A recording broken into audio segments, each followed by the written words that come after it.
It was a storm-soaked night in December, the kind of cold that cuts through your bones.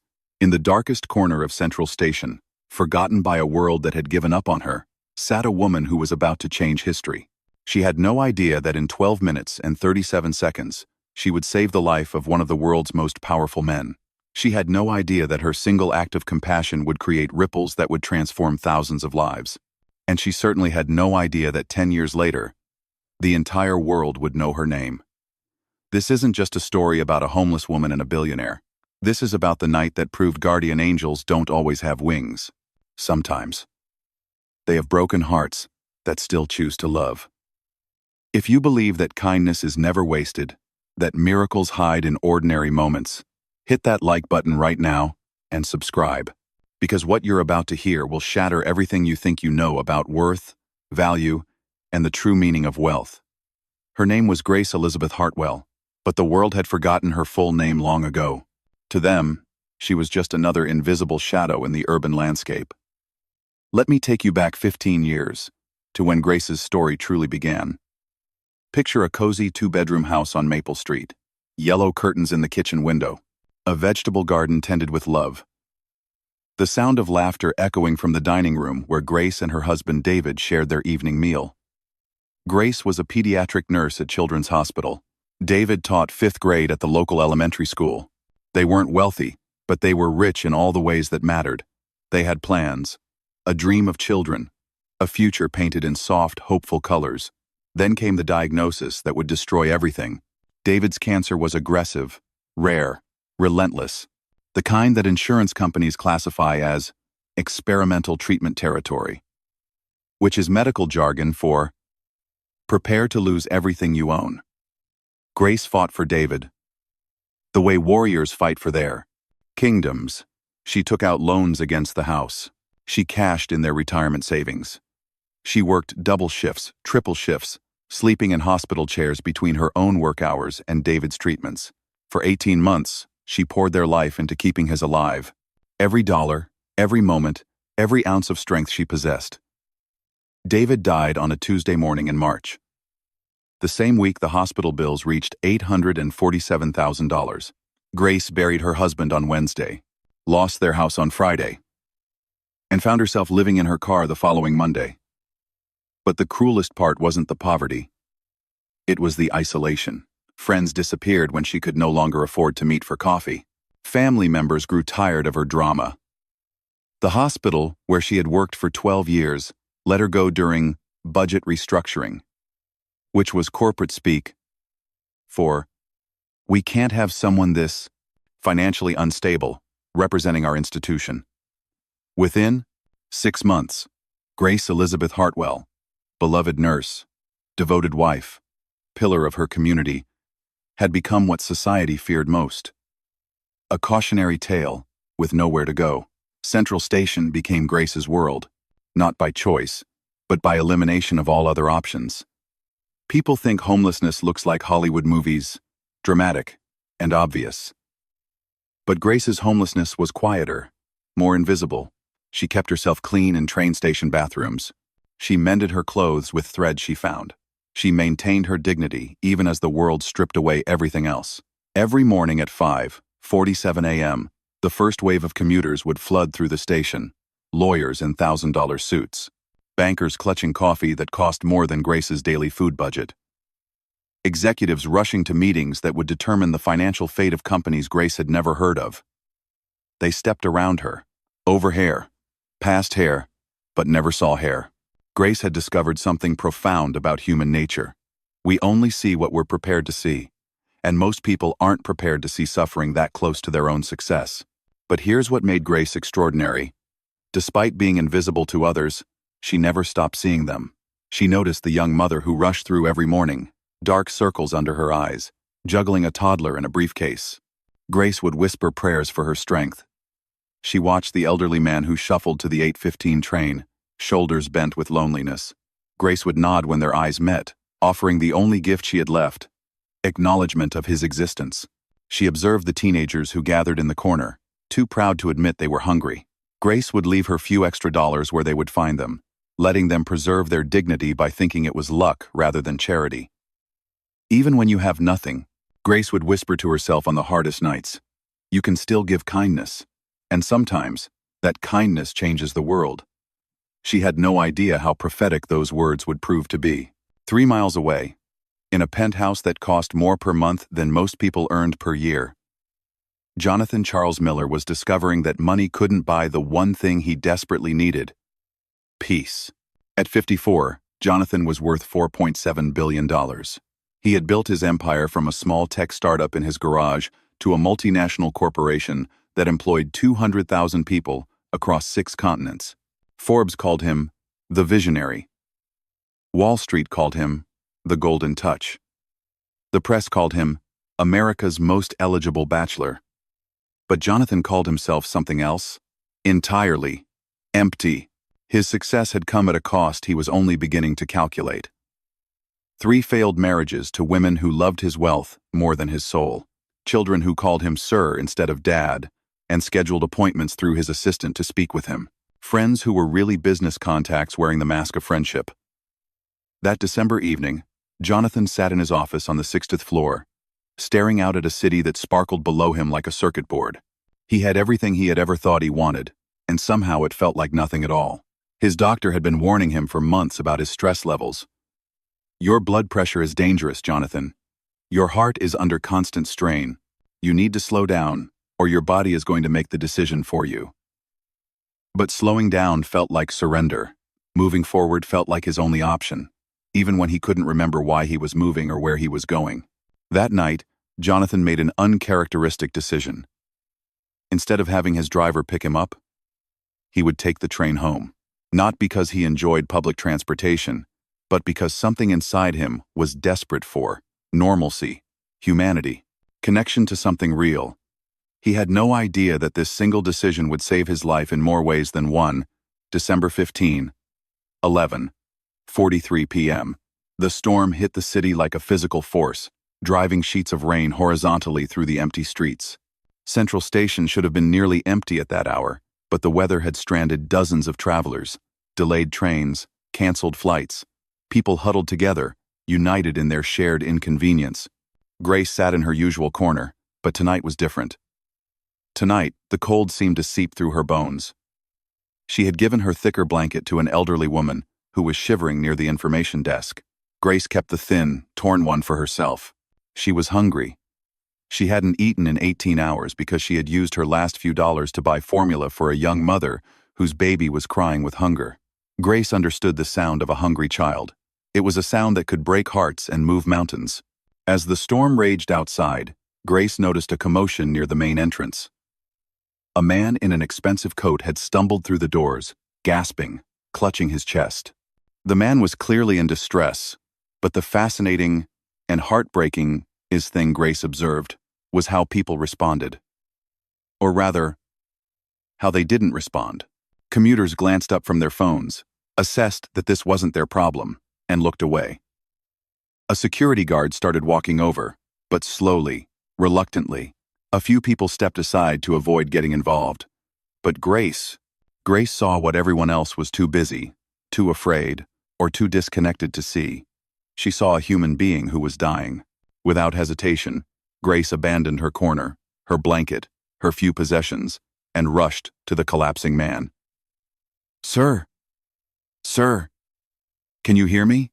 The man's eyes were wide with panic. He was gasping, clawing at his chest. Grace had seen this before during her nursing years. Cardiac arrest. Every second mattered. Jonathan Miller, though Grace had no idea who he was, looked up into the face of an angel he didn't recognize. A woman with kind eyes and gentle hands who was leaning over him with the expression of someone who genuinely cared whether he lived or died. "I'm going to help you," Grace said firmly. "Just hold on." What happened next would be talked about in medical circles for years afterward. Grace dropped to her knees beside Jonathan, her nurse training flooding back. Despite years away from the profession, she checked his pulse, weak and irregular, his breathing, shallow and labored, his color, ashen gray. "Someone call 911, she shouted to the crowd that was finally gathering. But Grace didn't wait for help to arrive. She positioned her hands over Jonathan's chest and began CPR, counting compressions under her breath. 1, 2, 3, 4. Here's what makes this moment extraordinary. Grace was performing CPR while she herself was malnourished, exhausted, and weakened by months of living on the streets. Every compression took energy she didn't have. Every rescue breath required strength she had already spent. But Grace had learned something during her 18 months of fighting for David's life. When someone is dying, you don't calculate whether you have enough strength to save them. You just give everything you have and trust that somehow it will be enough. 15. 16. 17. Grace's arms were shaking with exhaustion. But she didn't stop. Around her, she could hear murmurs from the crowd. Is that homeless woman trying to help him? Should someone stop her? Does she even know what she's doing? Grace heard them, but she didn't care. She was focused on one thing, the faint heartbeat beneath her hands that was fighting to continue. At compression number 43, Jonathan's eyes fluttered open. He gasped, color flooding back into his face. Grace sat back on her heels, breathing heavily, tears streaming down her face. Stay with me, sir. Help is coming. The paramedics arrived 4 minutes later. They worked quickly, efficiently, loading Jonathan onto a stretcher and preparing him for transport. As they wheeled him toward the ambulance, Jonathan reached out weakly and grasped Grace's hand. Thank you, he whispered. What's your name? Grace squeezed his hand gently. Grace. Just get better, okay? Grace, Jonathan repeated, as if memorizing it. Grace. The ambulance doors closed, and Grace watched the flashing lights disappear into the storm. Around her, the crowd dispersed, the excitement over, everyone returning to their own lives and problems. Grace walked back to her corner, picked up her torn blanket, and settled back into invisibility. She had no idea that she had just saved the life of one of the most powerful men in the world. More importantly, she had no idea that the man she saved would spend the next 10 years trying to find her. Jonathan Miller woke up in the cardiac intensive care unit with a second chance at life, and a mystery that would consume him for the next decade. Her name was Grace. He told every doctor, every nurse, every hospital administrator. She saved my life. She was homeless, I think. She had the kindest eyes I've ever seen. But Grace had vanished like smoke. The hospital security footage was poor quality.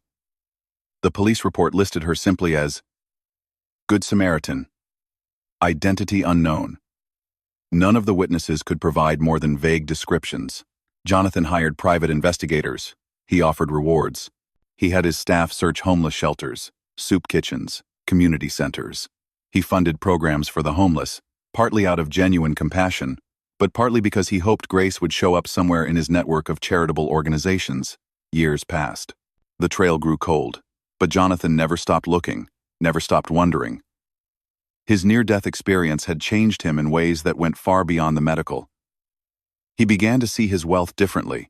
Instead of viewing his billions as scoreboard points in some cosmic game, he started asking himself, what was the point of having all this, if he couldn't use it to find and thank the woman who had given him everything? Jonathan's search for Grace changed how he did business. He started paying attention to people he had never noticed before. Security guards, cleaning staff, service workers. He funded job training programs, affordable housing initiatives, healthcare access programs, not because it was good for his image, but because he had learned something profound that night in Central Station. The most valuable people are often the least visible ones. Meanwhile, Grace continued her quiet existence in the shadows. She moved from station to station, shelter to shelter, always helping others when she could, never knowing that someone was looking for her, never imagining that her single act of kindness had planted seeds that were growing into forests of compassion. 10 years. 3 months.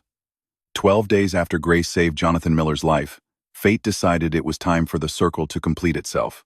Jonathan was visiting the Haven Community Center, one of the dozens of facilities his foundation had funded over the years. It was his quarterly inspection, routine and unremarkable. He shook hands with volunteers, toured the facilities, reviewed the programs.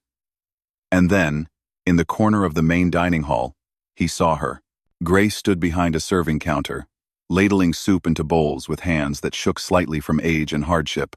Her hair was gray now, her face lined with years of struggle, but her smile was exactly as Jonathan remembered it. Grace?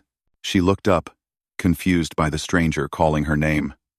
Then recognition dawned slowly, like sunrise after the longest night. You're the man from the station, the one you saved. Jonathan's voice broke. Grace, I've been looking for you for 10 years. The dining hall grew quiet. Volunteers stopped serving. Guests stopped eating. Everyone sensed they were witnessing something extraordinary. I never got to thank you properly, Jonathan said, his eyes filling with tears. You gave me 10 more years of life. You gave me everything. Grace set down her ladle and walked around the counter. Face to face with the man she had saved, she saw something in his eyes that she hadn't expected. Profound gratitude mixed with profound regret. I'm sorry it took me so long to find you, Jonathan whispered. Grace smiled. That same kind, gentle smile that had been Jonathan's last memory before losing consciousness 10 years ago. I never expected to be found, she said. I just did what anyone should do.